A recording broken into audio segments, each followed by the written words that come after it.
नमस्कार दोस्तों, मैं आपका स्वागत करता हूं भगवत गीता की इस गहन और दिव्य यात्रा में।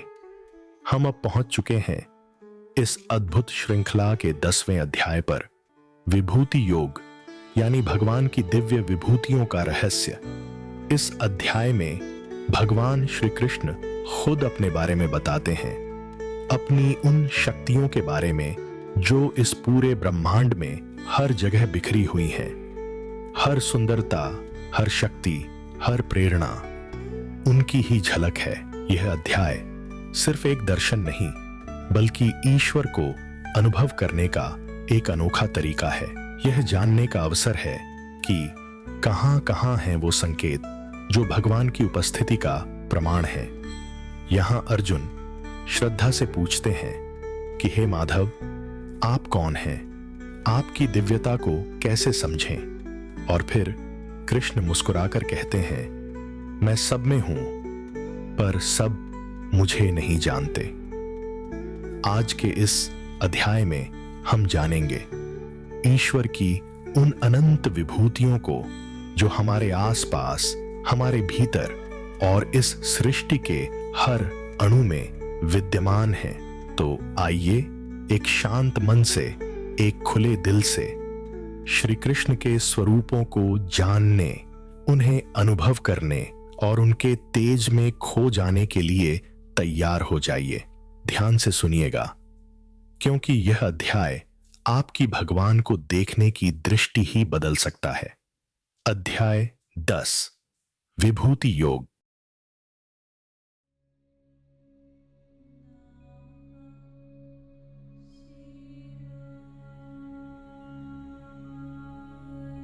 श्लोक 1। श्री भगवानुवाच भूय एव महाबाहो शृणु मे परमं वचः यत्तेऽहं प्रीयमाणाय वक्ष्यामि हितकाम्यया। श्लोक 2। न मे विदुः सुरगणाः प्रभवं न महर्षयः अहमादिर्हि देवानां महर्षिणां च सर्वशः।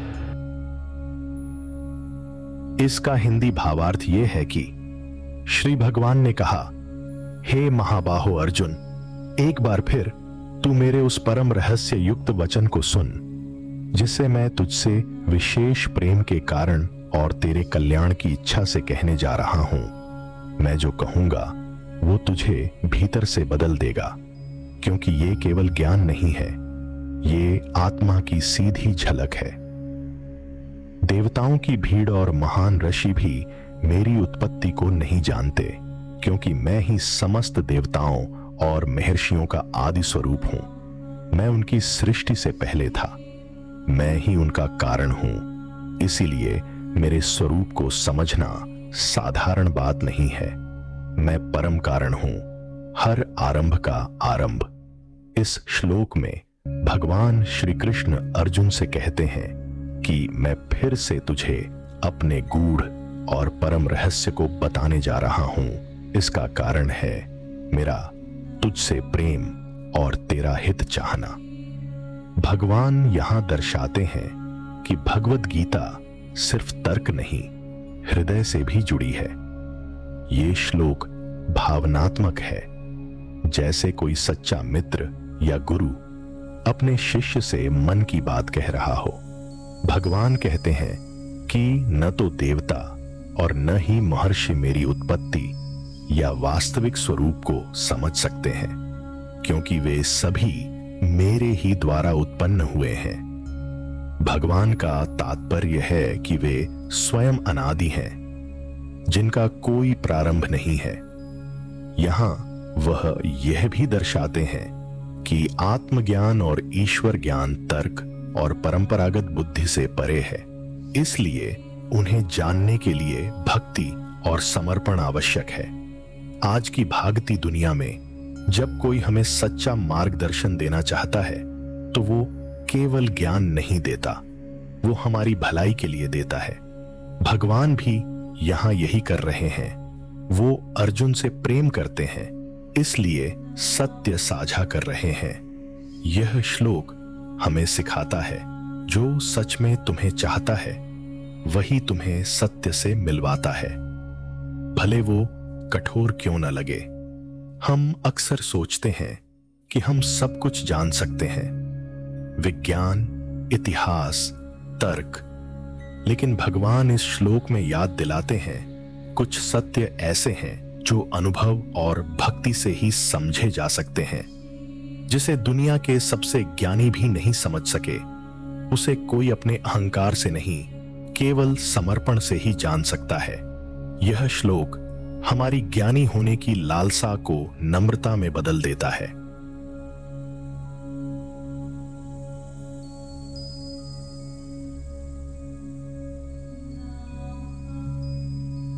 श्लोक 3। यो मामजमनादिं च वेत्ति लोकमहेश्वरम् असम्मूढ़ः स मर्त्येषु सर्वपापैः प्रमुच्यते। श्लोक 4।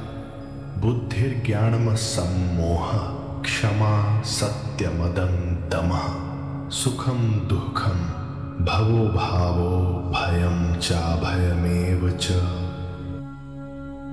इसका हिंदी भावार्थ यह है कि जो मनुष्य मुझे अजन्मा, जिसका कोई जन्म नहीं हुआ, और अनादि, जिसकी कोई शुरुआत नहीं है, जानता है, और यह भी जानता है कि मैं संपूर्ण लोकों का स्वामी हूं, वह भ्रम रहित होकर इस नश्वर संसार में रहते हुए सभी पापों से मुक्त हो जाता है। ऐसा ज्ञानी संसार में रहते हुए भी मुक्त कहलाता है। बुद्धि, ज्ञान, मोह का अभाव, क्षमा, सत्य, इंद्रिय संयम और मन पर नियंत्रण, सुख और दुख, उत्पत्ति और विनाश, भय और अभय, ये सभी गुण मुझसे ही उत्पन्न होते हैं। मैं ही इनका स्रोत हूं। इस श्लोक में भगवान कहते हैं कि जो व्यक्ति उनकी अजन्मा, अनादि और लोगों के स्वामी रूप में पहचान कर भ्रम से रहित होता है, वह जीवन में किसी भी पाप का बंधन नहीं झेलता। यह जानना केवल बुद्धि की बात नहीं, यह सच्चे ज्ञान और भक्ति का फल है। ऐसा व्यक्ति कर्म करते हुए भी कर्मों से बंधता नहीं। भगवान अर्जुन को यह समझा रहे हैं कि जो भी आत्मिक गुण या भावनात्मक अवस्थाएं इस सृष्टि में दिखाई देती हैं, बुद्धि, ज्ञान, क्षमा, सत्य, संयम आदि, ये किसी बाहरी साधन से नहीं बल्कि ईश्वर की ही विभूतियां हैं। मनुष्य जिन भावनाओं और गुणों से जूझता है, वे सभी उसी दिव्य स्रोत से आते हैं। आज की दुनिया में लोग पहचान, डिग्री और उपलब्धियों में खो जाते हैं, लेकिन भगवान कहते हैं, जो मुझे मेरे सत्य स्वरूप में जान लेता है, वह भ्रम से निकल जाता है। यह श्लोक हमें आत्मज्ञान की दिशा में बुलाता है, जहां न अहंकार है, न डर, न पाप, सिर्फ शुद्ध समझ और मुक्त जीवन। यही है आजादी, सच्ची मोक्ष की ओर एक कदम। आज हम जीवन में कई भावनाओं से गुजरते हैं, कभी सुख, कभी दुख, कभी भय, तो कभी शांति की तलाश। भगवान कह रहे हैं, इन सब का मूल मैं हूं। यानी जब तुम अपने अंदर के हर अनुभव को मेरे रूप में देखना शुरू करोगे, तो जीवन एक साधना बन जाएगा, संघर्ष नहीं। ये श्लोक हमें सिखाता है कि आत्म स्वीकृति ही ईश्वर की ओर पहला कदम है।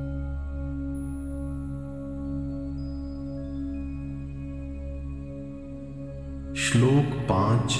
अहिंसा, समता, तुष्टिस्तपो, दानम, यशो यशः, भवन्ति भावा भूतानां मत्त एव पृथग्विधा।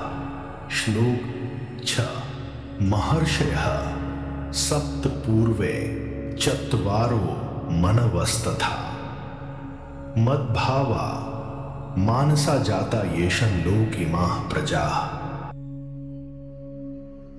इसका हिंदी भावार्थ यह है कि अहिंसा, हिंसा से दूर रहना, समता, सब में समान दृष्टि, संतोष, तप, दान, यश और अपयश, ये सभी प्रकार के भाव और गुण सभी प्राणियों में मुझसे ही उत्पन्न होते हैं।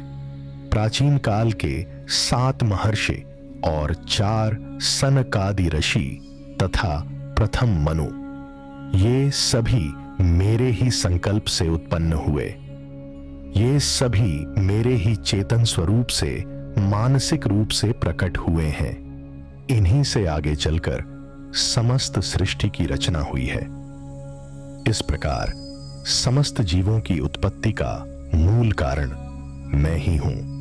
भगवान कृष्ण यहां भी बता रहे हैं कि जो भी अच्छे या बुरे गुण या विविध मानसिक अवस्थाएं हैं, ये सब किसी न किसी रूप में ईश्वर की ही लीला है। ये सभी गुण मनुष्य में भगवत प्रेरणा से आते हैं। श्री कृष्ण यहां अर्जुन को सृष्टि का रहस्य समझा रहे हैं।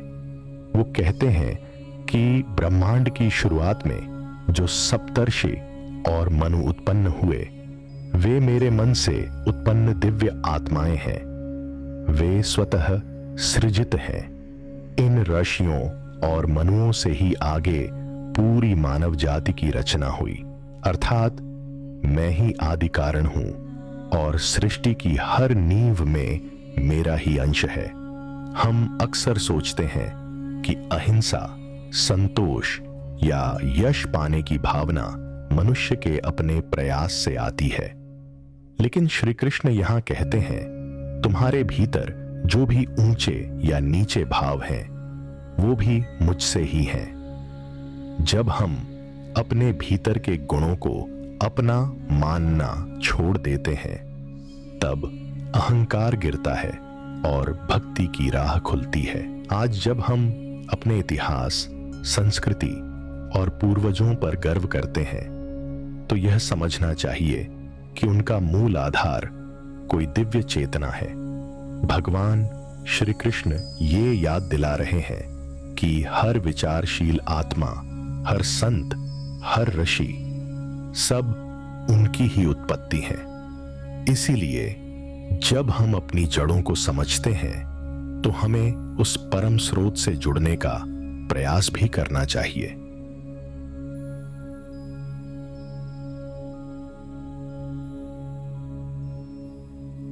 श्लोक 7। एतां विभूतिं योगं चमं यो वेत्ति तत्वतः सोऽविकम्पेन योगेन युज्यते नात्र संशयः। श्लोक 8। अहं सर्वस्य प्रभवो मत्तः सर्वं प्रवर्तते इति मत्वा भजन्ते मां बुधा भाव समन्विताः। इसका हिंदी भावार्थ यह है कि जो मनुष्य मेरी इन दिव्य विभूतियों और योग शक्ति को तत्व से जान लेता है, वह अविचल भक्ति के साथ मुझसे जुड़ जाता है। ऐसा व्यक्ति डगमगाता नहीं, भ्रम में नहीं पड़ता। वह स्थिर चित्त होकर ईश्वर के साथ एकाकार हो जाता है। इसमें किसी प्रकार का संशय नहीं है। मैं ही इस समस्त सृष्टि का मूल कारण हूं। सभी जीव जंतु, तत्व और शक्तियां मुझसे ही उत्पन्न हुए हैं। जो ज्ञानी जन इस तथ्य को समझते हैं कि मैं ही सबका उद्गम और नियंता हूं, वे मुझ में गहरी श्रद्धा से लीन होकर भक्ति करते हैं। उनकी भक्ति केवल रस नहीं, समझ और भाव की होती है। भगवान कृष्ण स्पष्ट कहते हैं कि जो व्यक्ति ईश्वर की महिमा और योग बल को समझ लेता है, वो फिर किसी प्रकार की शंका या भ्रम में नहीं रहता। उसका विश्वास दृढ़ हो जाता है, न डगमगाने वाला, न टूटने वाला। वह व्यक्ति फिर परमात्मा से स्थायी और सच्चा संबंध जोड़ लेता है। भगवान श्री कृष्ण यहां अपने दिव्य स्वरूप को स्पष्ट कर रहे हैं कि यह संपूर्ण जगत, देवता, तत्व और गति मुझसे ही चली है। जो ज्ञानी इस सत्य को पूरे हृदय से स्वीकार करते हैं, वे किसी संदेह या भ्रम के बिना मेरी भक्ति में लग जाते हैं। उनकी भक्ति सिर्फ कर्म नहीं, आत्मा की एकाग्रता होती है। ऐसे भक्त संसार में भी स्थिर रहते हैं और मुझसे जुड़े भी। आज के समय में हम अक्सर शक, डर और भ्रम में जीते हैं, लेकिन जब हमें किसी महान शक्ति की सच्चाई का अनुभव होता है तो भीतर एक अडिग विश्वास पैदा होता है, एक आत्मिक जुड़ाव। श्री कृष्ण यही कह रहे हैं, अगर तुम मेरी महिमा और शक्ति को समझ लोगे तो जीवन की हर परिस्थिति में तुम्हारा मन अडोल और स्थिर रहेगा। ऐसा जुड़ाव ही असली योग है, न हटने वाला न टूटने वाला। आज के दौर में जब हम जीवन के स्रोत को भूल जाते हैं, श्री कृष्ण हमें याद दिला रहे हैं, शुरुआत मुझसे ही है। हम चाहे विज्ञान में जाएं या भौतिकता में उलझें, जो भी ऊर्जा, चेतना या व्यवस्था है वह मुझसे चली है। जो व्यक्ति इसे समझता है, उसकी भक्ति अंधविश्वास नहीं होती, बल्कि एक जागरूक, प्रेमपूर्ण और गहरी चेतना से भरी होती है।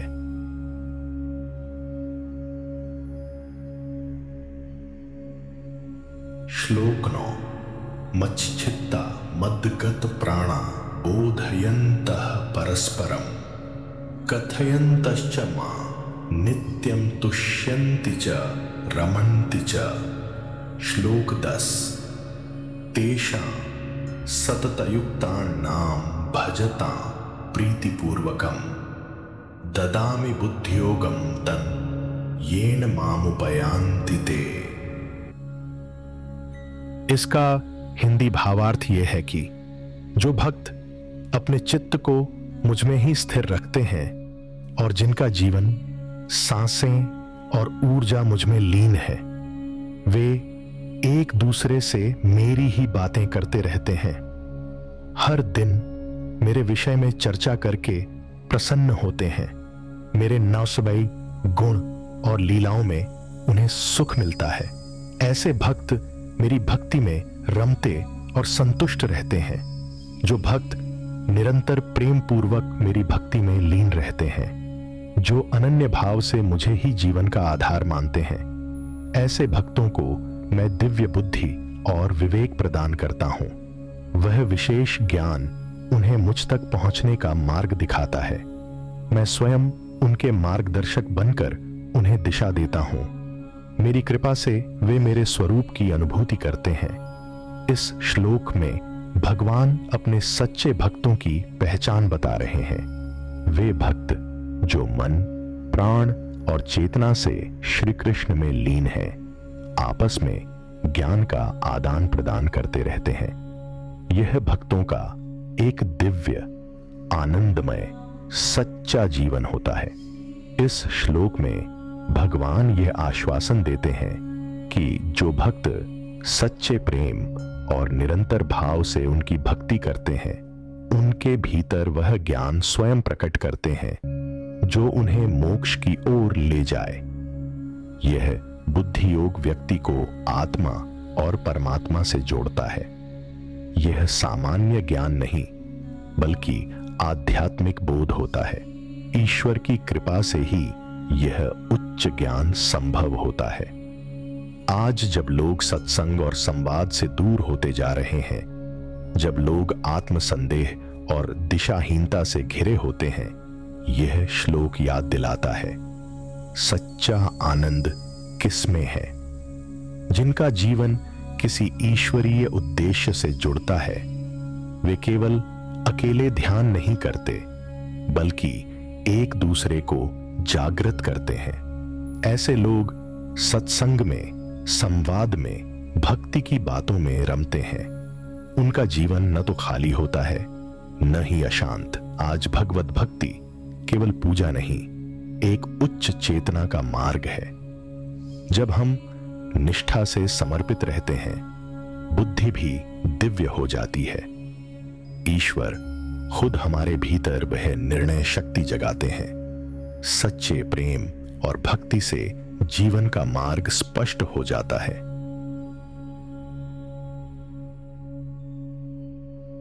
श्लोक 11। तेषामेवानुकंपार्थमहमज्ञानजं तमः नाशयाम्यात्मभावस्थो ज्ञान दीपेन भास्वता। इसका हिंदी भावार्थ यह है कि भगवान कहते हैं, जिन भक्तों के प्रति मैं करुणामय होता हूं, उनके हृदय में बसे अज्ञान के अंधकार को मैं दूर करता हूं। मैं स्वयं उनके अंतःकरण में स्थित होकर उन्हें प्रकाशित करता हूं। मेरे द्वारा प्रज्वलित ज्ञान का दीपक उनकी आत्मा में चमकता है। यह ज्ञान उनके जीवन का मार्ग आलोकित कर देता है। यहां भगवान ने अपने अनुग्रह का स्वरूप स्पष्ट किया है। भक्त जब पूरी निष्ठा से ईश्वर की शरण में आते हैं तो भगवान स्वयं उनके भीतर ज्ञान का दीप जलाते हैं। अज्ञान का अंधकार केवल ईश्वर की कृपा से मिटता है। भक्ति से जुड़कर जीवन में स्थायी प्रकाश पाया जा सकता है। आज के समय में भी ज्ञान ही जीवन का सच्चा प्रकाश है। जब हम सही मार्गदर्शन और सकारात्मक सोच अपनाते हैं तो अज्ञान, भ्रम और भय धीरे धीरे समाप्त हो जाते हैं। सच्ची भक्ति और आत्मचिंतन से मानसिक स्पष्टता आती है। यह दीपक हमें जीवन के हर अंधकार से निकाल सकता है।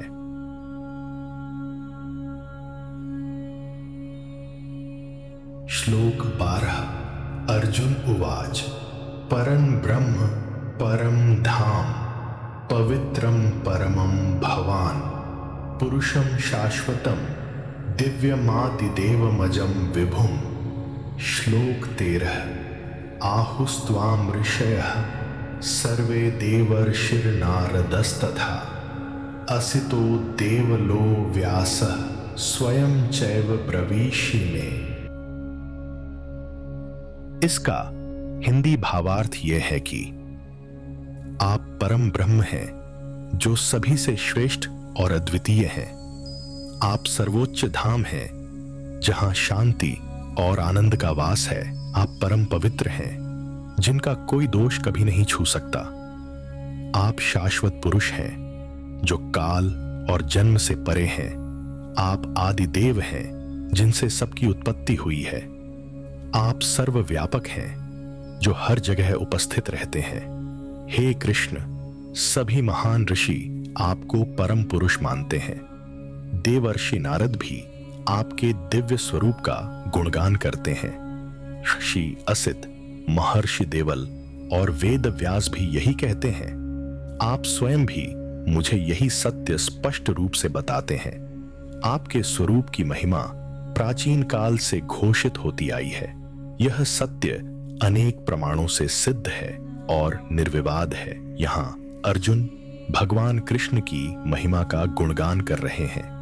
वह स्वीकार करते हैं कि कृष्ण ही परम सत्य और शाश्वत आधार हैं।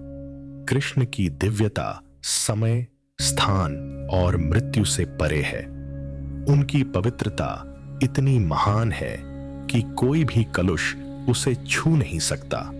वे सभी देवताओं के भी आदिदेव हैं, स्रोत और आधार हैं। उनकी सर्वव्यापकता ब्रह्मांड के कण कण में अनुभव की जा सकती है। अर्जुन यहाँ भगवान की दिव्यता के प्रमाण प्रस्तुत कर रहे हैं। वे बताते हैं कि अनेक ऋषि और महापुरुष कृष्ण की महिमा गाते हैं। नारद, असित, देवल और व्यास जैसे महान संत इसे स्वीकारते हैं। यह केवल व्यक्तिगत विश्वास नहीं बल्कि प्रमाणित सत्य है।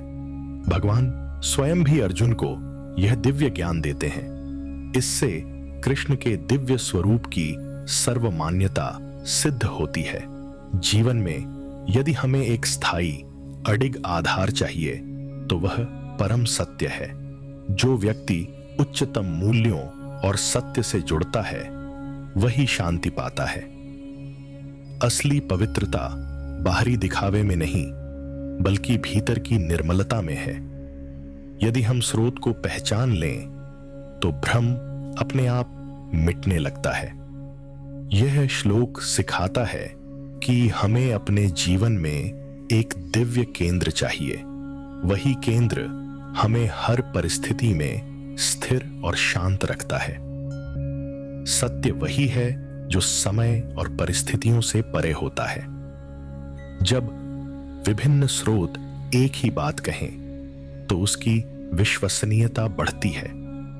जीवन में भी हमें ऐसे आदर्श चुनने चाहिए जो प्रमाणित और स्थिर हों। केवल सुनी सुनाई बात नहीं, बल्कि अनुभव और ज्ञान पर भरोसा करें। वास्तविक गुरु वही है जो सत्य को स्वयं भी जीता हो।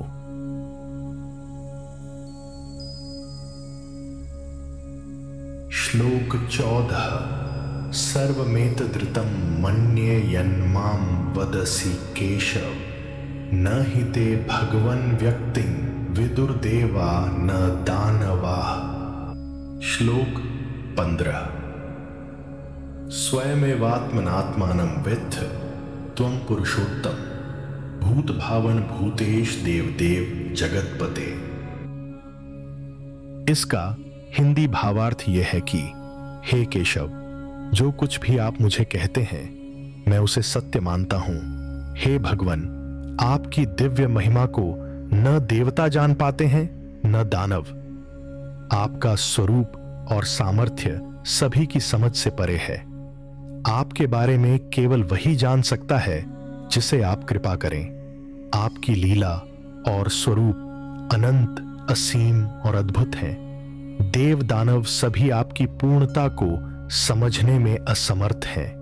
हे पुरुषोत्तम, आप स्वयं अपने स्वरूप को भली भांति जानते हैं। हे समस्त प्राणियों के पालनहार, आप ही उनके ईश्वर हैं। आप देवताओं के भी देश और संपूर्ण जगत के स्वामी हैं। आप ही सभी जीवों की उत्पत्ति और पालन के मूल कारण हैं।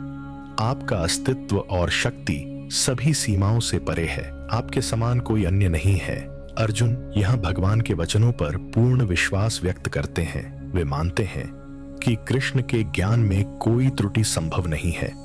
भगवान की वास्तविक पहचान देवताओं तक के लिए रहस्य है। दानव तो अज्ञान से घिरे हैं, वे तो दूर ही हैं। भगवान का स्वरूप भौतिक बुद्धि से समझा नहीं जा सकता। केवल भक्ति और कृपा से ही उसे जाना जा सकता है।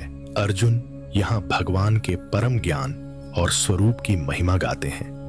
वे मानते हैं कि भगवान को कोई और नहीं, केवल वे स्वयं जान सकते हैं। कृष्ण सभी सृष्टि के रचयिता और पालनकर्ता हैं। वे देवताओं के भी ईश्वर हैं और पूरे जगत के अधिपति हैं। सभी जीव उन्हीं से उत्पन्न होकर उन्हीं में विलीन होते हैं। उनकी महिमा का पूर्ण वर्णन असंभव है। जीवन में हमें ऐसे मार्गदर्शक चाहिए जिन पर पूर्ण विश्वास हो।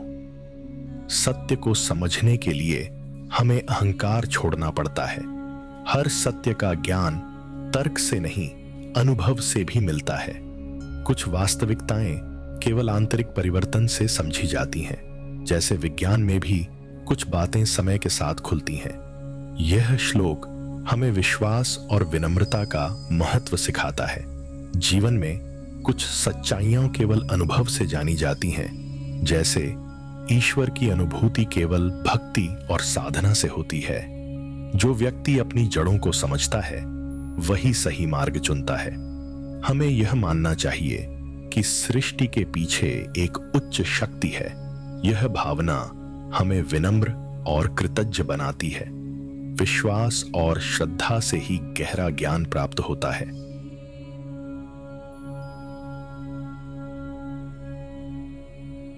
श्लोक 16।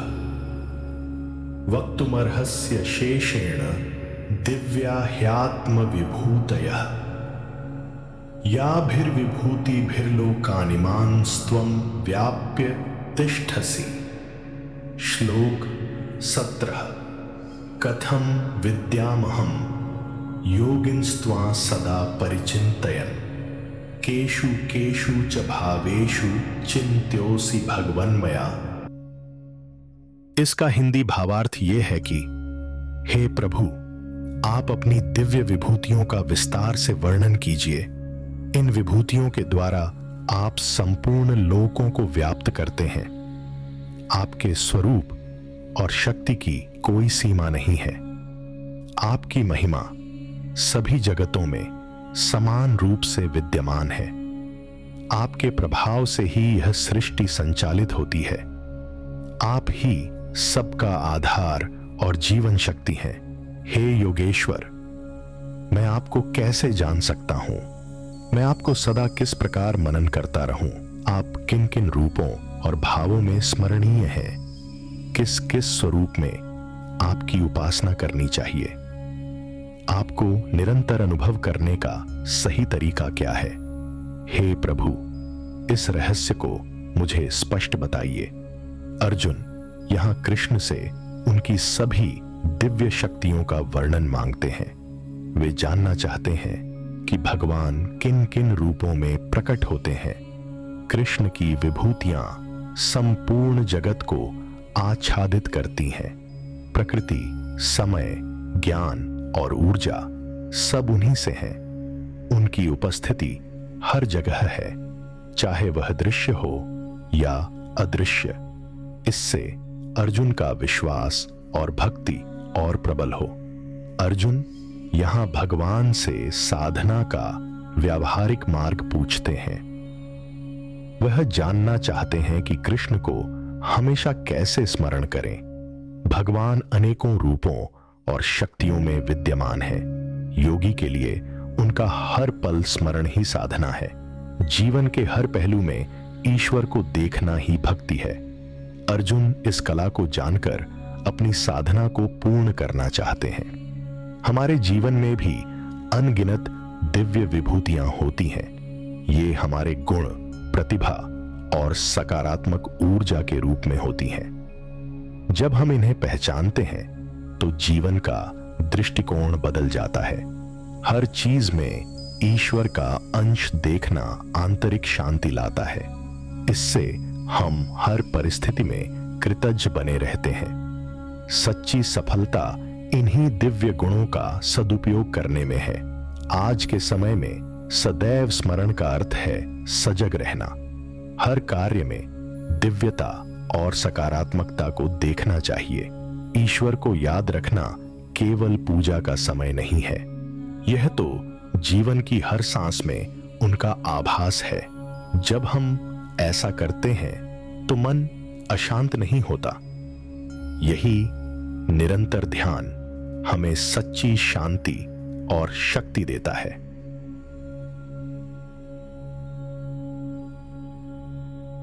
श्लोक 18। विस्तरेणात्मनो योगं विभूतिं च जनार्दन भूयः कथय तृप्तिर्हि शृण्वतो नास्ति मेऽमृतम्। इसका हिंदी भावार्थ यह है कि हे जनार्दन, कृपया अपने योग और विभूतियों का विस्तार से पुनः वर्णन कीजिए। मैं सुनना चाहता हूं। आपकी महिमा का अमृत सुनते सुनते भी तृप्ति नहीं होती। आपकी प्रत्येक लीला मेरे मन को आनंद देती है। आपके वचनों में जीवन का सार छिपा है। मैं इस अमृत का पान बार बार करना चाहता हूं। अर्जुन ईश्वर की महिमा सुनकर भी तृप्त नहीं होते। वे बार बार भगवान से उनकी योग शक्ति और विभूतियों का विस्तार से वर्णन करने का आग्रह करते हैं। यह श्रोता की सच्ची भक्ति और जिज्ञासा का संकेत है। सच्चा साधक दिव्य ज्ञान में कभी संतुष्ट नहीं होता। ज्ञान और भक्ति का प्यासा हमेशा और सुनना चाहता है। जब कोई विषय हमारे हृदय को छू ले तो हम उसे बार बार सुनना और समझना चाहते हैं। दिव्य ज्ञान का आनंद किसी भौतिक सुख जैसा नहीं है। यह आत्मा को पोषण देने वाला अमृत है। हम जितना सुनते हैं उतना मन शांत और प्रसन्न होता है। यही सत्संग और सद्ज्ञान का वास्तविक प्रभाव है।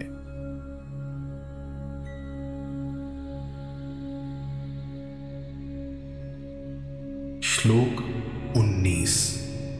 श्री भगवान उवाच हन्त ते कथयिष्यामि दिव्या ह्यात्म विभूतयः प्राधान्यतः कुरु श्रेष्ठ नास्त्यन्तो विस्तरस्य मे। श्लोक 20। अहमात्मा गुडाकेश सर्वभूताशयस्थितः अहमादिश्च मध्यम च भूतानामन्त एव च।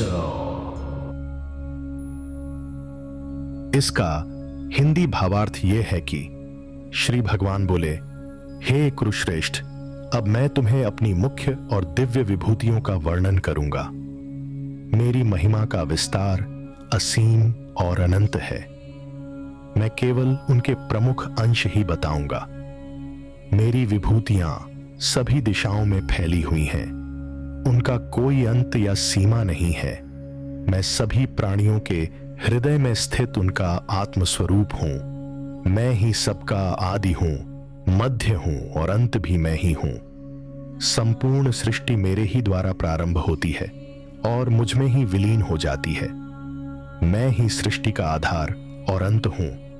भगवान अर्जुन से कहते हैं कि वे अपनी विभूतियों को विस्तार से बताने का प्रयास करेंगे, परंतु उनकी महिमा का वास्तविक विस्तार अनंत है। यह केवल कुछ प्रमुख रूपों का विवरण होगा। ईश्वर की शक्ति और कार्यों की कोई सीमा नहीं होती। वे अनादि और अनंत स्वरूप के धारक हैं। भगवान अर्जुन से कहते हैं कि ईश्वर सर्वव्यापक और सर्वसमर्थ है। ईश्वर की महिमा और कार्यों को पूर्ण रूप से शब्दों में बांधना संभव नहीं है। हम केवल उसका छोटा सा अंश ही जान सकते हैं। जैसे समुद्र की एक बूंद में पूरा महासागर नहीं समाता। हमें ईश्वर को समझने के लिए निरंतर साधना करनी चाहिए। ज्ञान का यह मार्ग अनंत और असीम है। हमारे जीवन का हर चरण ईश्वर से जुड़ा है। जन्म, जीवन और मृत्यु सभी उनकी योजना का हिस्सा हैं। वे हर हृदय में मौजूद हैं और हमें मार्गदर्शन देते हैं। यदि हम यह समझ लें तो हमारा अहंकार समाप्त हो जाएगा। हम हर स्थिति में ईश्वर को अपना सहारा मानेंगे। यही जीवन की सबसे बड़ी सच्चाई है।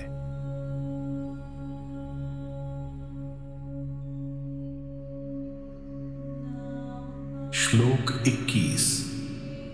आदित्यानामहं विष्णुर्ज्योतिषां रविरंशुमान् मरीचिर्मरुतामस्मि नक्षत्राणामहं शशि। श्लोक 22। वेदानां सामवेदोऽस्मि देवानामस्मि वासवः इंद्रियाणां मनश्चास्मि भूतानामस्मि चेतना।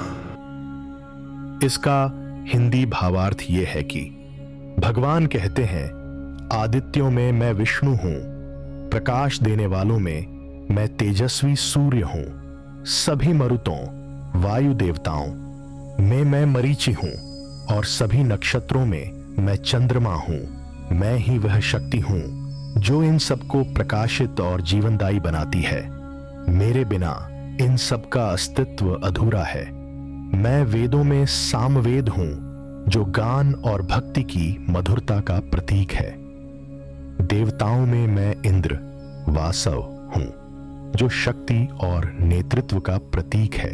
इंद्रियों में मैं मन हूं जो सभी इंद्रियों का नियंता है और समस्त प्राणियों में मैं चेतना हूं जो जीवन की सबसे महत्वपूर्ण शक्ति है। यहां श्री कृष्ण अपनी विभूतियों का वर्णन कर रहे हैं। आदित्यों 12 सूर्य स्वरूप देवताओं में श्रेष्ठ विष्णु वही हैं। प्रकाश स्रोतों में सबसे तेज सूर्य उन्हीं का रूप है। मरुत गणों में मरीचि नामक वायुदेव भी उन्हीं का अंश हैं और रात्रि के आकाश में शीतलता और सुंदरता देने वाला चंद्रमा भी उन्हीं का स्वरूप है। इस श्लोक में श्री कृष्ण अपनी प्रमुख विभूतियों का वर्णन करते हैं। वेदों में सामवेद को सर्वोत्तम माना गया है क्योंकि इसमें ईश्वर की स्तुति का मधुर गान है। देवताओं में इंद्र को सबसे श्रेष्ठ माना गया है क्योंकि वे देवलोक के राजा हैं। इंद्रियों में मन सबसे प्रभावशाली है क्योंकि यह सभी इंद्रियों को नियंत्रित करता है और समस्त प्राणियों में चेतना ही जीवन का आधार है, जिसके बिना कोई अस्तित्व संभव नहीं। यह श्लोक हमें बताता है कि परमात्मा हर श्रेष्ठता और सौंदर्य में विद्यमान है। आज के समय में भी चाहे वह सूरज की ऊर्जा हो या चांद की शीतलता, यह सब उसी ईश्वर की देन है। इस दृष्टि से हम प्रकृति के प्रति आभार और सम्मान रखना सीखते हैं। आज के समय में यह श्लोक हमें याद दिलाता है कि नेतृत्व, नियंत्रण और चेतना का महत्व सर्वोपरि है। जैसे इंद्र देवताओं के नेता हैं, वैसे ही जीवन में नेतृत्व और निर्णय क्षमता आवश्यक है। मन, जो इंद्रियों का स्वामी है, हमारे विचारों और कार्यों को दिशा देता है।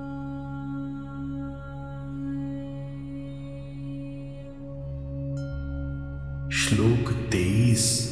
रुद्राणाम शंकरश्चास्मि वित्तेशो यक्ष रक्षसाम वसूनाम पावकश्चास्मि मेरु शिखरिणामहम्। श्लोक 24। पुरोधसा च मुख्यम मां विद्धि पार्थ बृहस्पतिम सेनानीनामहं स्कंदः सरसामस्मि सागरः।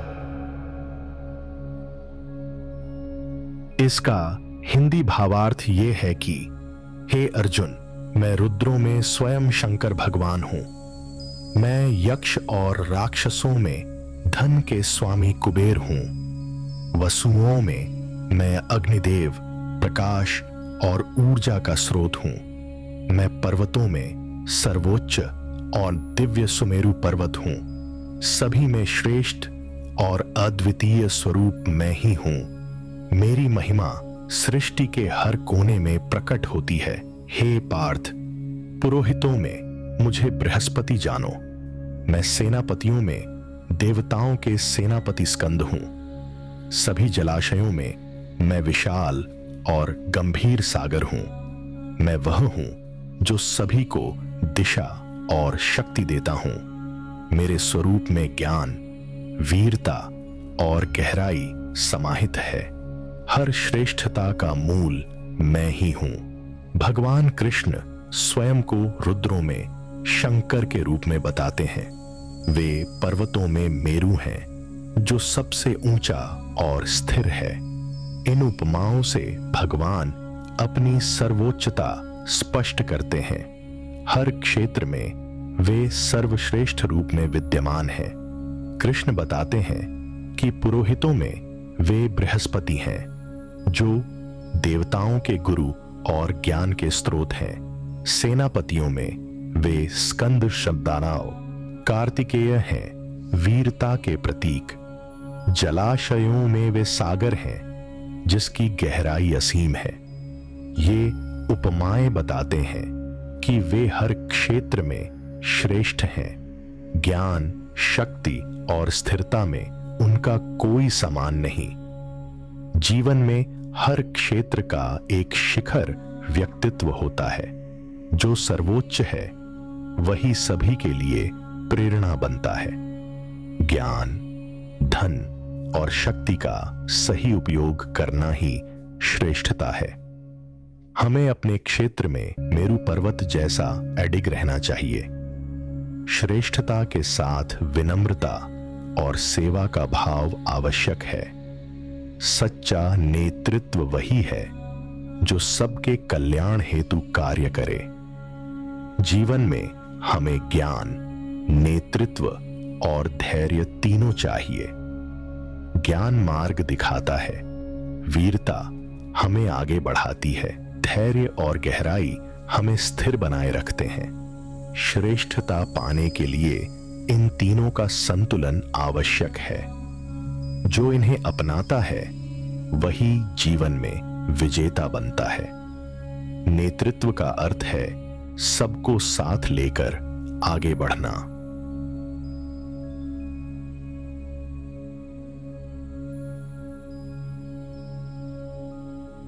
श्लोक 25। महर्षिणाम भृगुरहं गिरामस्म्येकमक्षरम् यज्ञानां जपयज्ञोऽस्मि स्थावराणां हिमालयः। श्लोक 26। अश्वत्थः सर्ववृक्षाणां देवर्षीणां च नारदः गन्धर्वाणां चित्ररथः सिद्धानां कपिलो मुनिः।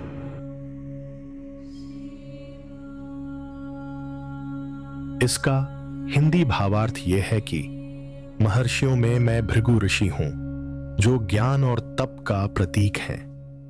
वाणी में मैं वह एक अक्षर हूं जो ओम का पवित्र रूप है।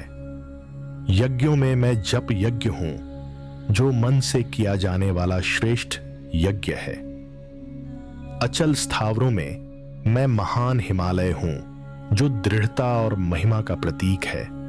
यह सब मेरे ही दिव्य स्वरूप के अंश हैं, जो सृष्टि में विद्यमान है। मैं सभी वृक्षों में श्रेष्ठ पीपल का वृक्ष माना जाता हूं। देवर्षियों में मैं नारद के रूप में प्रसिद्ध रूप धारण करता हूं। गंधर्वों में मैं सुंदर एवं संगीत प्रिय चित्ररथ कहलाता हूं। सिद्धों में मैं ज्ञान योगी और तपस्वी कपिल मुनि के रूप में हूं। श्री कृष्ण यहां बताते हैं कि वे सभी श्रेष्ठ रूपों के परम स्रोत हैं। भृगु ऋषि ज्ञान और तपस्या के लिए प्रसिद्ध महर्षियों में अग्रणी है। ओम शब्द संपूर्ण वेदों का सार है और सभी मंत्रों की आत्मा है। जब यज्ञ बिना हिंसा और बाहरी सामग्री के किया जाने वाला शुद्ध यज्ञ है। हिमालय दृढ़, अचल और भव्य है, जैसे ईश्वर की स्थिरता और महानता। यहां श्री कृष्ण अपने दिव्य स्वरूप के विशेष प्रतीकों का वर्णन करते हैं। जैसे वृक्षों में पीपल शाश्वत और पूजनीय माना जाता है, वैसा मैं हूं। देवर्षि नारद अपने भक्ति, ज्ञान और दिव्य संदेश के लिए अमर हैं। चित्ररथ गंधर्व अपनी कला, संगीत और आकर्षण में अद्वितीय हैं। कपिल मुनि योग और दर्शन के महान आचार्य के रूप में पूजनीय हैं। हिमालय की तरह हमें भी जीवन में स्थिर और मजबूत रहना चाहिए। श्रेष्ठता का अर्थ दिखावा नहीं, बल्कि भीतर की शांति और शक्ति है। हर क्षेत्र में एक आदर्श प्रतीक होता है, जो श्रेष्ठता का मानक है। जीवन में हमें भी अपने गुणों को इतना निखारना चाहिए कि वे प्रेरणा दें। श्रेष्ठता का मूल्य केवल पद, शक्ति या प्रसिद्धि से नहीं आंका जाता, बल्कि सच्ची श्रेष्ठता सेवा, ज्ञान और लोक कल्याण में निहित होती है।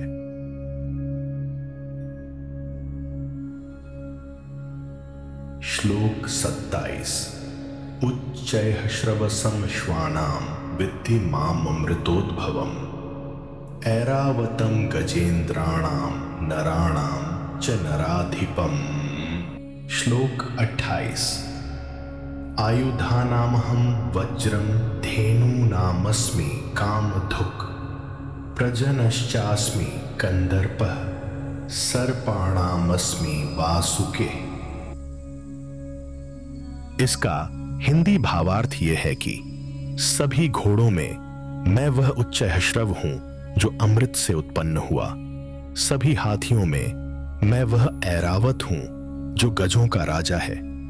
मनुष्यों में मैं वह राजा हूं जो प्रजा का पालन और रक्षा करता है। हे अर्जुन, मैं आयुधों में वज्र हूं जो अदम्य शक्ति का प्रतीक है। गायों में मैं कामधेनु हूं जो सभी इच्छाएं पूर्ण करती है।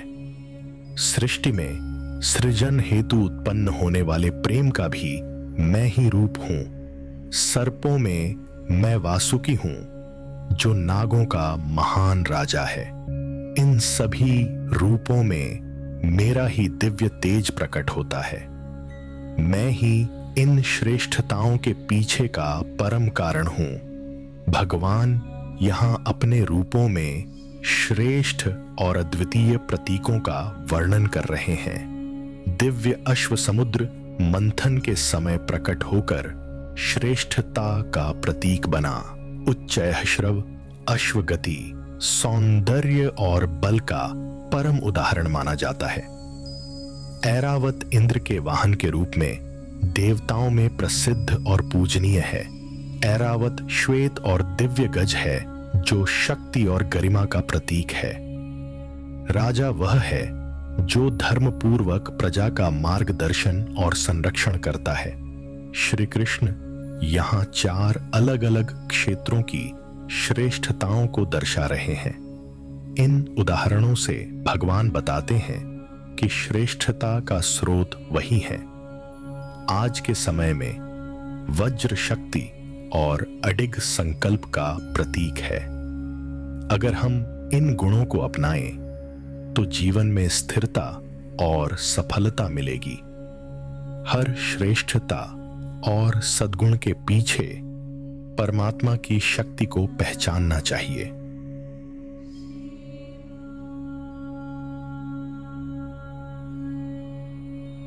श्लोक 29। अनंतश्चास्मि नागानां वरुणो यादसामहं पितॄणामर्यमा चास्मि यमः संयमतामहं। श्लोक 30। प्रह्लादश्चास्मि दैत्यानां कालः कलयतामहं मृगाणां च मृगेन्द्रोऽहं वैनतेयश्च पक्षिणाम्।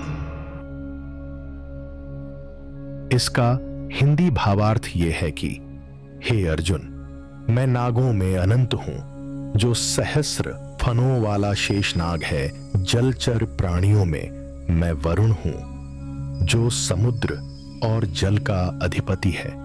पितरों में मैं अर्यमा हूं जो उनके श्रेष्ठ देवता हैं। नियम और संयम में रहने वालों में मैं यमराज हूं जो न्याय के देवता हैं। इन रूपों में भी मेरा ही अंश विद्यमान है। मैं ही सबको धारण पोषण और संयमित करने वाला हूं। हे अर्जुन, दैत्यों में मैं प्रहलाद हूं जो परम भक्त और धर्मनिष्ठ हैं। गणना करने वालों में मैं काल समय हूं जो सबको नियंत्रित करता है। जानवरों में मैं मृगेंद्र सिंह हूं जो साहस और शक्ति का प्रतीक है।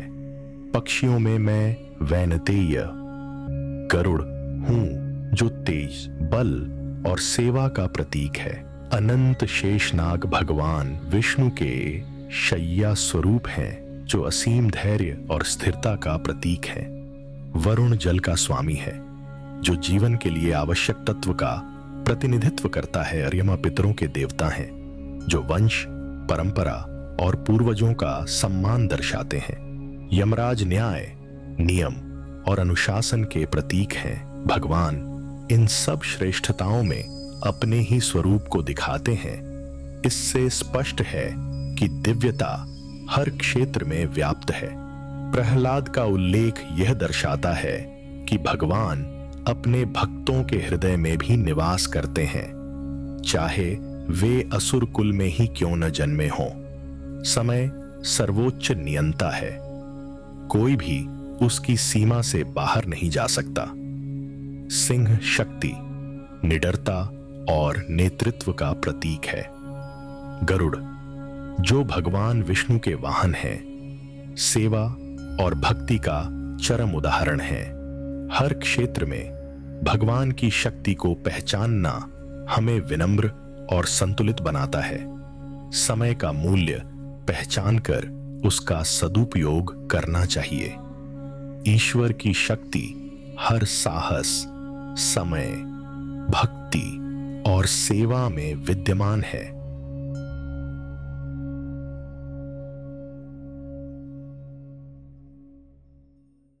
श्लोक 31। पवनः पवतामस्मि रामः शस्त्रभृतामहं झषाणां मकरश्चास्मि स्रोतसामस्मि जाह्नवी। श्लोक 32।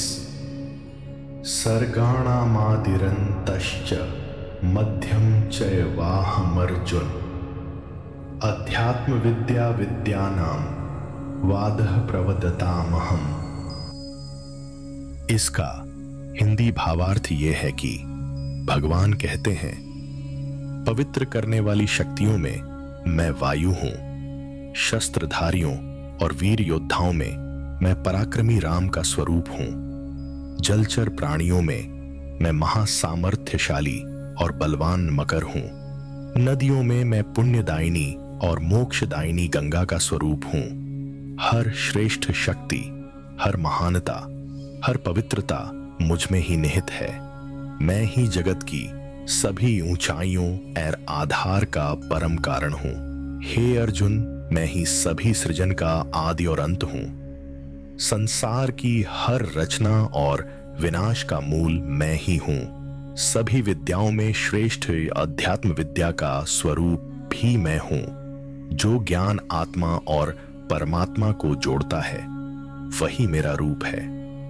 वाद करने वालों में सत्य की खोज करने वाला मैं ही हूं। मैं ही वह शक्ति हूं जो हर संवाद को सार्थक बनाती है। यहां भगवान अर्जुन को अपनी विभूतियों का और विस्तार बताते हैं। वे स्पष्ट करते हैं कि शुद्ध करने वाली शक्तियों में वे स्वयं वायु हैं। शस्त्रधारियों और वीरों में उनका स्वरूप राम के रूप में प्रकट होता है। जीव जंतुओं में वे बल और स्थिरता देने वाले महान मकर हैं। नदियों में वे गंगा हैं जो सबको शुद्ध और पवित्र करती है। इससे स्पष्ट होता है कि ईश्वर की उपस्थिति हर रूप में अनुभव की जा सकती है। कृष्ण यहां अर्जुन को बता रहे हैं कि जीवन का हर आरंभ और अंत उन्हीं से जुड़ा है। वह कहते हैं कि सच्चा ज्ञान वही है जो आत्मा को परम सत्य तक ले जाए। दुनिया की कई विद्याओं में अध्यात्म सबसे ऊंची विद्या है। वाद विवाद भी केवल तर्क के लिए नहीं बल्कि सत्य को पाने के लिए होना चाहिए। कृष्ण स्वयं उस तर्क और ज्ञान के रूप में विद्यमान है। इससे अर्जुन समझता है कि हर दिशा का मूल केवल भगवान ही है। आज की दुनिया में जब इंसान इन मूल्यों को अपनाता है तो उसका जीवन श्रेष्ठ बनता है। ईश्वर का अनुभव इन गुणों को जीने और दूसरों में बांटने से होता है। आज की जिंदगी में हम भी लगातार शुरुआत और अंत देखते हैं। हर नया काम, हर सफलता और हर असफलता उसी शक्ति से जुड़ी है।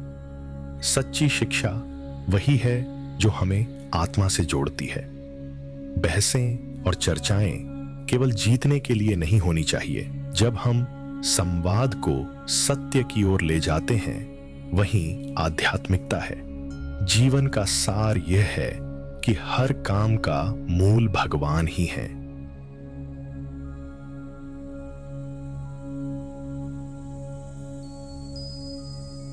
श्लोक 33। अक्षराणामकारोऽस्मि द्वन्द्वः सामासिकस्य च अहमेवाक्षयः कालो धाताहं विश्वतो मुख। श्लोक 34। मृत्यु सर्वहरश्चाहमुद्भवश्च भविष्यताम् कीर्तिः श्रीर्वाक्च नारिणां स्मृतिर्मेधा धृतिः क्षमा। इसका हिंदी भावार्थ ये है कि हे अर्जुन, अक्षरों में मैं स्वर ही हूं, समासों में मैं संतुलन देने वाला द्वंद्व हूं, मैं ही हूं वह अनंत और अक्षय काल, मैं ही संपूर्ण जगत का धारण करने वाला आधार हूं, मेरे मुख हर दिशा में है, मैं सर्वव्यापी हूं, मैं ही मृत्यु हूं जो सब कुछ छीन लेती है, भविष्य में होने वाली हर सृष्टि का मैं उद्गम हूं, स्त्रियों में कीर्ति, शोभा और मधुर वाणी मैं ही हूं, स्मरण, बुद्धि, धैर्य और क्षमा का मूल भी मैं ही हूं। हे अर्जुन, जो कुछ सुंदर और दिव्य है वह सब मुझसे है। भगवान यहां अपना स्वरूप अक्षर और समय से जोड़ते हैं। वे कहते हैं, जैसे भाषा अ से आरंभ होती है, वैसे ही संपूर्ण सृष्टि का आधार भी मैं ही हूं। द्वंद्व समास जीवन के विरोधों को एकता देता है और काल स्वयं मेरा रूप है जो कभी रुकता नहीं। कृष्ण अर्जुन से कहते हैं कि मृत्यु भी मैं ही हूं। जो भविष्य में जन्म लेने वाला है उसका उद्भव भी मैं हूं। स्त्रियों की कीर्ति, शोभा और वाणी में भी मेरी ही झलक है। स्मरण, मेधा, धैर्य और क्षमा मेरी ही अभिव्यक्तियां हैं। अर्जुन, यह जानो कि संसार की हर श्रेष्ठता मेरी ही छाया है। आज के जीवन में समय ही सबसे बड़ी पूंजी है। हर अक्षर और हर संवाद की जड़ भी समय है। हमारे डिसीजंस ही हमारे जीवन का अर्थ बनाते हैं। जो समय को पहचान लेता है वही सफलता पाता है। जीवन की हर कठिनाई और अंत भी ईश्वर से जुड़ा है। नई शुरुआत और भविष्य की आशा भी उन्हीं से आती है। मानव में अच्छाई, विनम्रता और धैर्य उसी का स्वरूप है। दफ्तर की चुनौतियों में धैर्य भी ईश्वर का ही उपहार है। संबंधों में क्षमा और स्मरण शक्ति भी उसी की देन है। इस श्लोक से सीख है, समय ही भगवान का रूप है।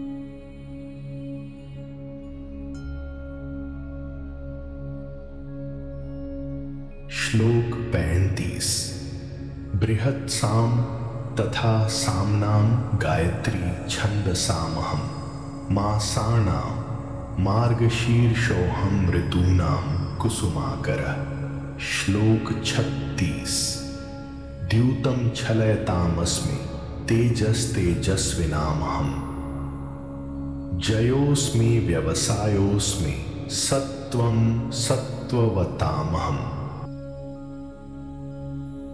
इसका हिंदी भावार्थ यह है कि सामवेद के सभी मधुर और दिव्य गीतों में मैं बृहत्साम कहलाता हूं। छंदों की अनगिनत लहरियों में मैं ही पवित्र गायत्री छंद रूप हूं।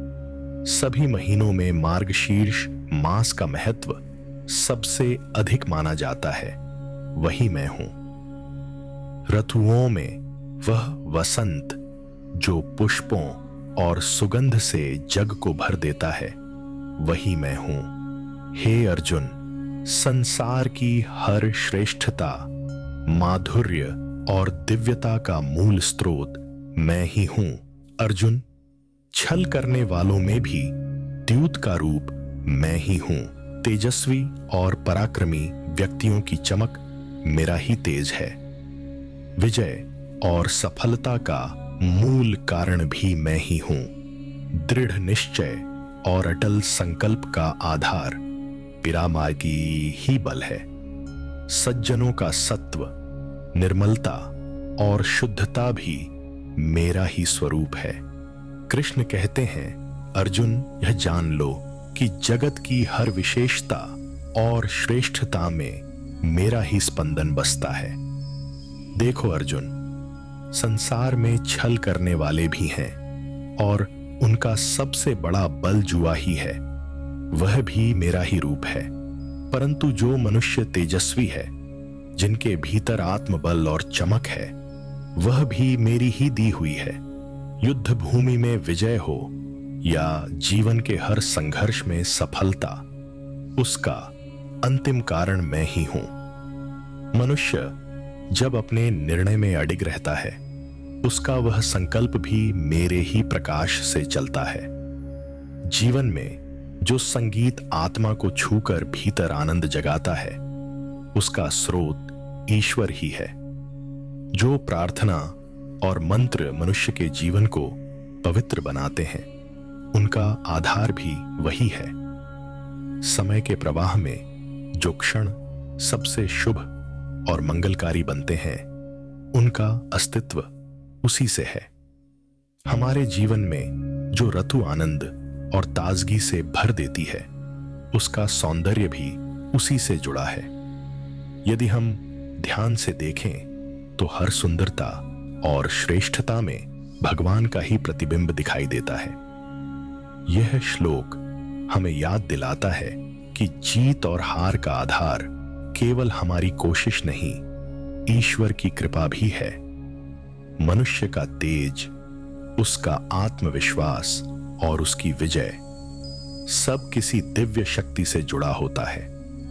झूठ और छल के खेल भी संसार में मौजूद हैं, लेकिन अंततः वही हमें सत्य की ओर मोड़ते हैं। सफलता तब मिलती है जब हमारा संकल्प अटल और मन निर्मल हो। जीवन में यदि हम शुद्धता, धैर्य और सत्य को अपनाएं, तो भगवान स्वयं हमारे भीतर शक्ति बनकर जगते हैं।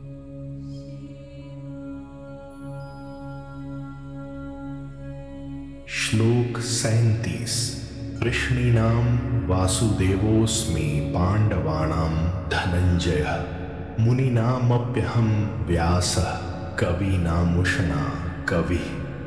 श्लोक 38। दंडो दमयतामस्मि नीतिरस्मि जिगीषतां मौनम चैवास्मि गुह्यानां ज्ञानम ज्ञानवतामहम्।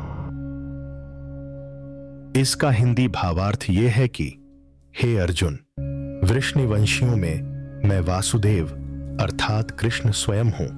पांडवों में मैं ही धनंजय तुम्हारा वीर रूप कहलाता हूं। ऋषियों में मैं ही वेदव्यास शास्त्रों का महान ज्ञाता हूं। कवियों में मैं ही शुक्राचार्य बुद्धिमान और प्रखर वाणी वाला हूं।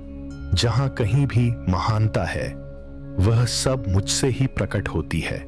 हे अर्जुन, जो अनुशासन स्थापित करते हैं, उनमें मैं ही दंड रूप हूं। जो विजय की इच्छा रखते हैं, उनके लिए मैं ही नीति और मार्ग हूं। गुप्त बातों में मैं मौन हूं, जो सब कुछ छिपाकर भी सब कह देता है। ज्ञानी पुरुषों में जो सच्चा और निर्मल ज्ञान है, वही मैं हूं। हर नियंत्रण, हर नीति और हर सत्य का मूल भी मैं ही हूं। कृष्ण ने अर्जुन से कहा, जो लोग संसार में अनुशासन स्थापित करते हैं, उनका सबसे बड़ा बल दंड है, और वह मैं हूं। जो व्यक्ति विजय प्राप्त करना चाहता है, उसके लिए जो नीति, संयम और विवेक आवश्यक है, वह भी मैं हूं। गुप्त रहस्यों को सुरक्षित रखने के लिए मौन सबसे बड़ी शक्ति है, और वह मौन भी मेरा ही रूप है। जो ज्ञानी जन अपने जीवन में सच्चे ज्ञान को धारण करते हैं, उनकी बुद्धि का प्रकाश भी मेरा ही विस्तार है। अर्जुन, यह जान लो कि व्यवस्था, नीति, मौन और ज्ञान सबका आधार मैं ही हूं। यह श्लोक हमें सिखाता है कि महानता केवल व्यक्तियों की नहीं होती, उसके पीछे ईश्वर की प्रेरणा होती है। हर घर, हर समाज और हर युग में कुछ लोग श्रेष्ठ बनते हैं, क्योंकि उनमें ईश्वर का अंश अधिक प्रकट होता है। जैसे एक परिवार में कोई साहसी होता है, कोई ज्ञानी, कोई कलाकार। यह सब उसी शक्ति का विस्तार है। हमें दूसरों की महानता देखकर ईर्ष्या नहीं करनी चाहिए, बल्कि समझना चाहिए कि वह भी भगवान की देन है। जब हम इस सत्य को मान लेते हैं तब हमें अहंकार से मुक्ति और विनम्रता दोनों प्राप्त होती हैं। यह श्लोक हमें याद दिलाता है कि जीवन में अनुशासन के बिना कोई भी सफलता स्थायी नहीं हो सकती। दुनिया में आगे बढ़ने के लिए केवल ताकत नहीं, सही नीति और सही सोच भी जरूरी है। कभी कभी मौन बोलने से भी ज्यादा गहरा संदेश देता है। इसलिए धैर्य और चुप्पी भी एक शक्ति है। ज्ञान की असली पहचान केवल पढ़ाई नहीं, बल्कि उसका व्यवहार में उतरना है। यदि हम अनुशासन, नीति, मौन और ज्ञान को साथ लेकर चलें तो जीवन स्वयं ईश्वरमय हो जाता है।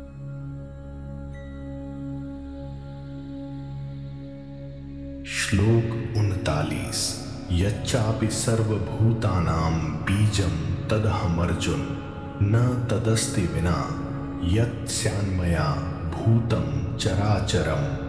श्लोक 40। नान्तोऽस्ति मम दिव्यानां विभूतीनां परन्तप एष तूद्देशतः प्रोक्तो विभूतेर्विस्तरो मया। इसका हिंदी भावार्थ ये है कि हे अर्जुन, जो भी इस संसार के प्राणियों का मूल बीज है वही मैं हूं। चलने वाले और स्थिर सभी जीवों में मेरा ही आधार छिपा है। मेरे बिना इस सृष्टि में कोई भी अस्तित्व संभव नहीं है। हर जीव, हर वृक्ष और हर कण में मेरा ही अंश विद्यमान है। हे पार्थ, यह जान लो कि समस्त जीवन का मूल स्रोत मैं ही हूं। हे अर्जुन, मेरी दिव्य विभूतियों का कोई अंत नहीं है। जितना कहा गया है वह तो केवल संक्षेप है।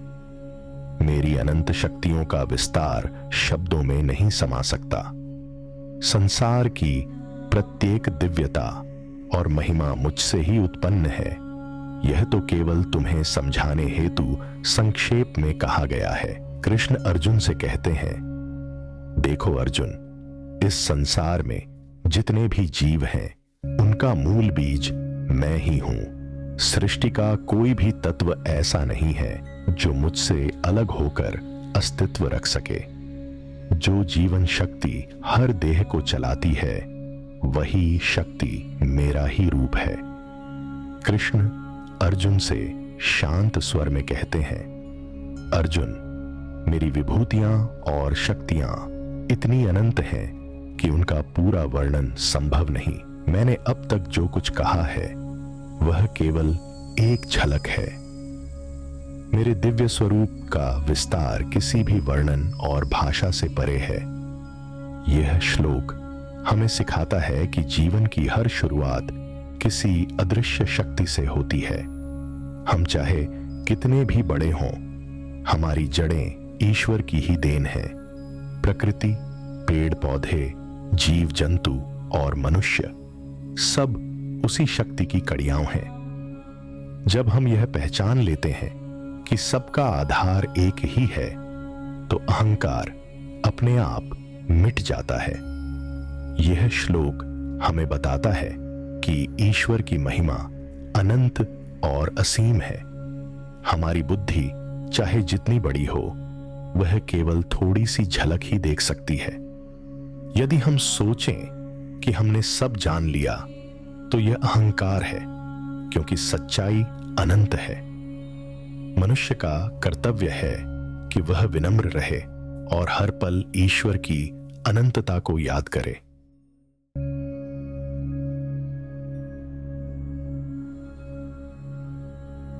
श्लोक 41।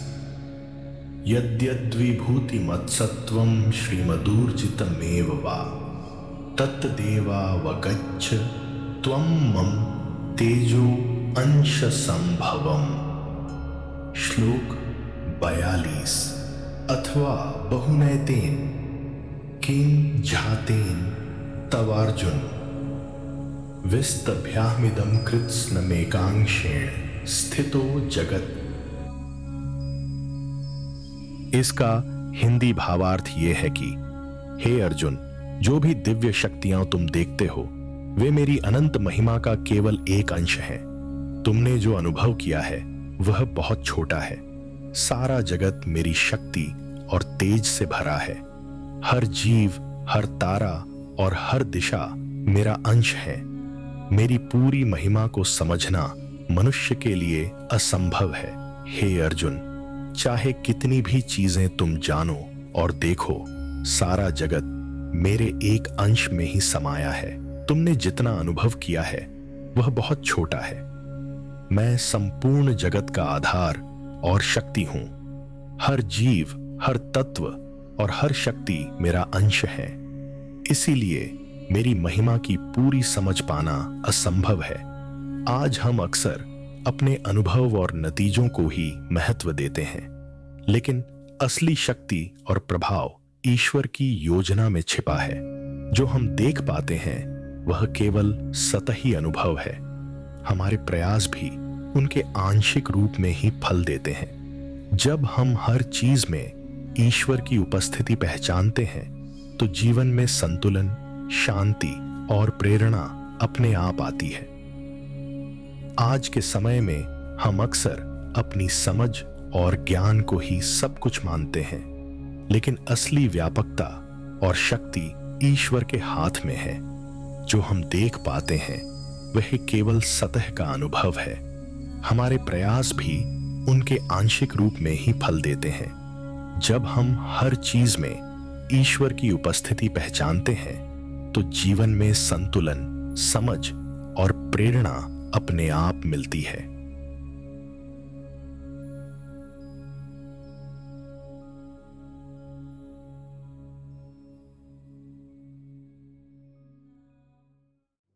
तो मित्रों, अभी आपने सुना अध्याय 10 विभूति योग। श्री कृष्ण ने विभूति योग में अपनी दिव्य विभूतियों का वर्णन किया। उन्होंने बताया कि संपूर्ण जगत में जो भी अद्भुत, महान और आकर्षक है वह सब केवल उन्हीं की झलक है। हर शक्ति, हर सौंदर्य, हर सामर्थ्य का मूल स्वरूप स्वयं भगवान ही है। जब हम संसार की महानता में ईश्वर की उपस्थिति को पहचानते हैं तो हमारा हृदय कृतज्ञता, श्रद्धा और भक्ति से भर उठता है। सोचिए जरा, अगर हम हर जगह, हर चीज में कृष्ण को देखना शुरू कर दें तो जीवन कितना शांत और गहरा हो जाएगा। तब हमें यह अनुभव होगा कि भगवान कहीं दूर नहीं बल्कि हर जगह हैं, हमारे भीतर भी और हमारे चारों ओर भी। मुझे विश्वास है कि इस अध्याय ने आपके हृदय में भी वही भाव जगाया होगा जो अर्जुन के मन में जागा था, भगवान के प्रति विस्मय, प्रेम और समर्पण। यदि आपको यह अध्याय समझने और सुनने में अच्छा लगा तो कृपया इस वीडियो को लाइक करें, अपने मित्रों और परिवार के साथ शेयर करें और हमारी इस गीता यात्रा से जुड़े रहने के लिए सब्सक्राइब करना न भूलें। अगले वीडियो में हम प्रवेश करेंगे अध्याय 11 विश्वरूप दर्शन योग में, जहां अर्जुन के सामने श्री कृष्ण अपनी विराट दिव्य मूर्ति प्रकट करेंगे। जानने के लिए बने रहिए हमारे साथ। जय श्री कृष्ण।